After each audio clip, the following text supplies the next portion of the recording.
It is indeed a privilege and honor to have been given this opportunity to deliver what is billed as a keynote address on this very auspicious occasion, the launch of USAID Youth Empowerment Services YES Project 2016. The issues of youth development, citizen security, juvenile justice, and governance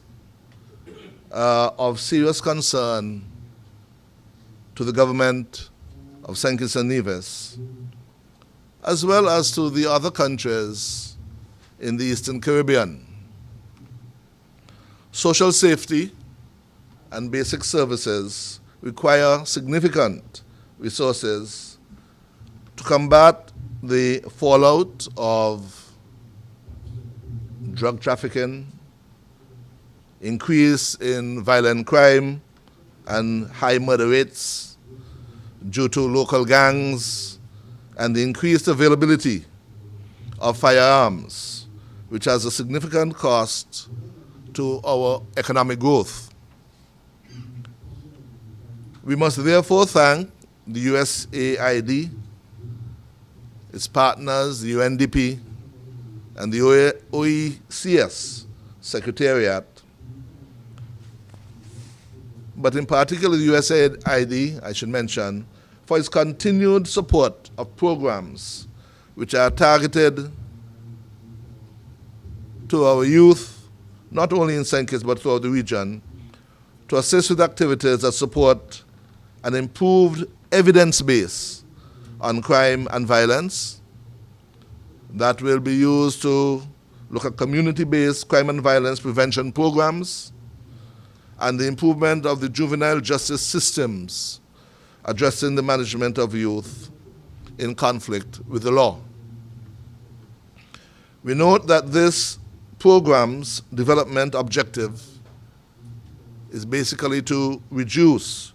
youth involvement in crime and violence in target communities. This program, YES, forms part of the USAID Caribbean Basin Security Initiative, and it is designed to reduce crime and violence among youth. I deem it timely because it's being held at a time when the government of St. Kitts and Nevis has placed the issue of justice reform, particularly juvenile justice, extremely high on the national agenda. It also coincides with my ministry's commitment to position access to justice as one of its strategic pillars. This translates into the creation of an effective justice system capable through initiatives such as juvenile community programs consisting of strategies to help prevent and reduce juvenile crime and delinquency. These activities will focus on strengthening families, promoting delinquency prevention, supporting core social institutions, intervening immediately and effectively when delinquent behavior occurs, and identifying and controlling the small group of serious, violent, and chronic juvenile offenders in the local communities. Here in St. Kitts and Nevis, we have also implemented over the past year certain initiatives that have been designed to encompass the wider criminal justice system and youth. Just last year, we formed the Criminal Justice Strategic Board that has the mandate to involve a number of agencies in the criminal justice system: the police, the courts, the prisons, but also education departments, the social services department, of which the Director of Social Affairs is a key member, as well as the Horizons facility, are all part of this Criminal Justice Strategic Board to give not just oomph, as it is, to the issues of law and order, enforcing the law and bringing people to justice, but also to look at the social aspects of the impact of crime on the community, and in particular, as in the case of the involvement of the social services and education departments, young people, juveniles. And at this point, I would like to place on record our government's continuing gratitude to USAID for its support, its significant support in helping us to reestablish the youth facility for at-risk youth at the Horizons. This facility, which houses some 30 plus individuals, young people, at-risk youth, is one that is constantly being supported by the USAID, and we thank you, and we want you to convey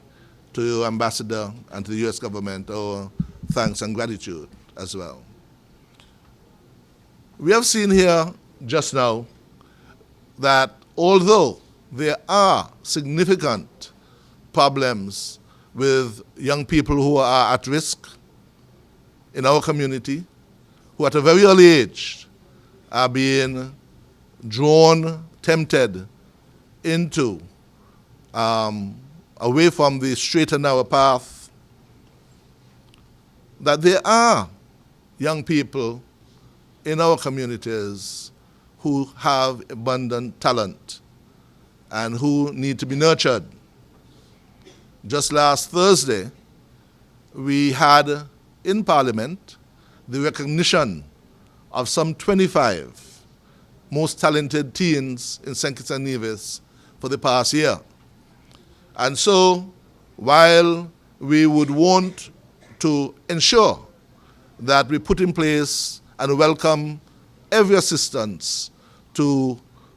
target at-risk youth, we must at the same time recognize that there are jewels among us who need to be recognized, who need to be promoted. And I would want you to give a good round of applause to both Kimberly Knight and the young lady who danced from Ray.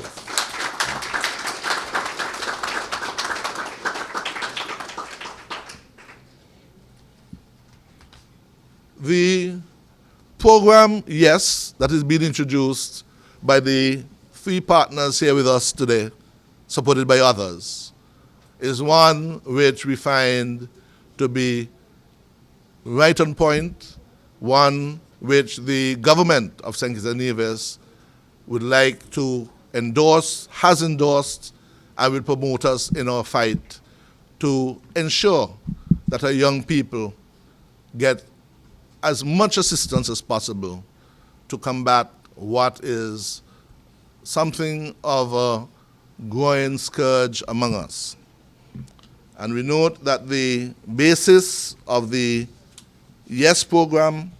the three pillars that the program has and which we would want to support tremendously, the Community, Family, Youth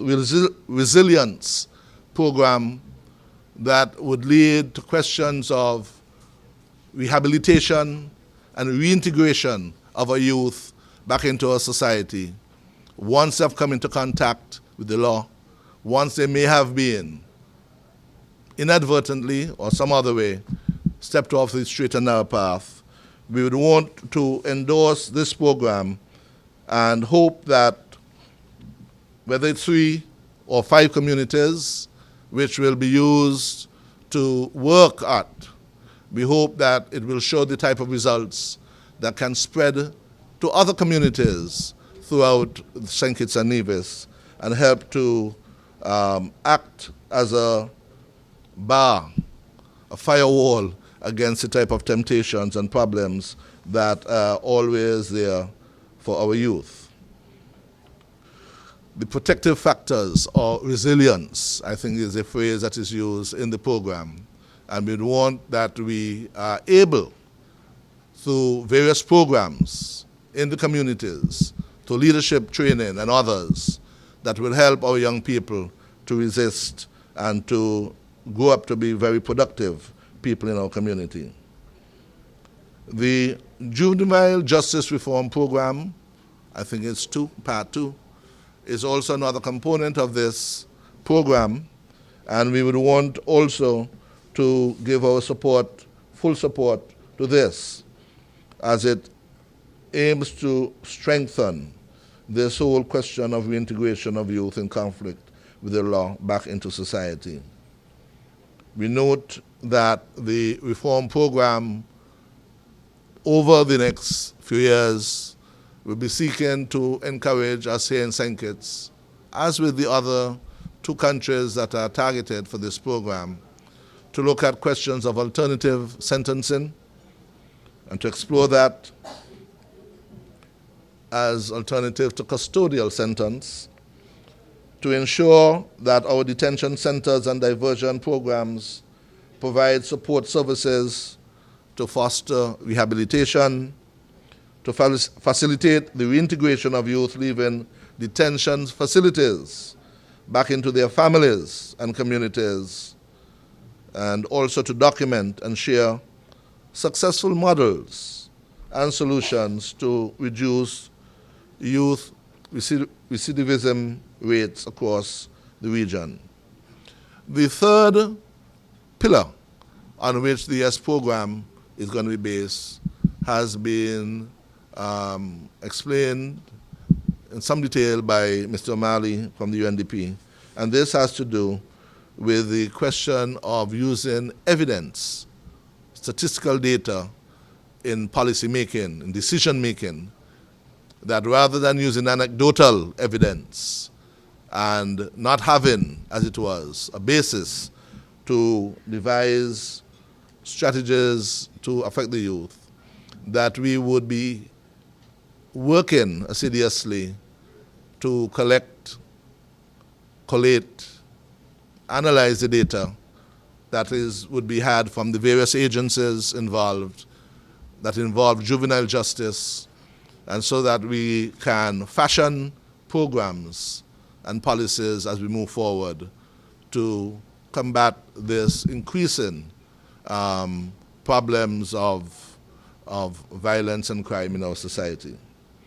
It is something that we are very much familiar with, because at the Criminal Justice Strategic Board,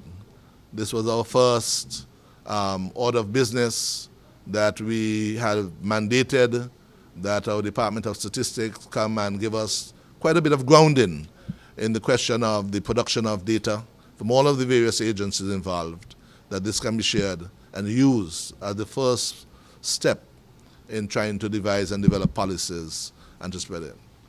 And so this morning, I won't tarry much longer, just to say that we welcome the involvement of these 3 agencies, USAID, UNDP, and the OECS here in St. Kitts. We wish that this program will bring the fruits, the benefits that we expected to our country, that it would help to make our communities more able to involve themselves, the individuals in the communities, our leaders, that the police would be able to work better with our communities and our community policing, that we'll be able, as it was, to have the results in being able to encourage our young people to grow up to be positive young people in our community. And so I would like, again, just to say thank you and to wish this program well as it's launched here this morning. So, good morning.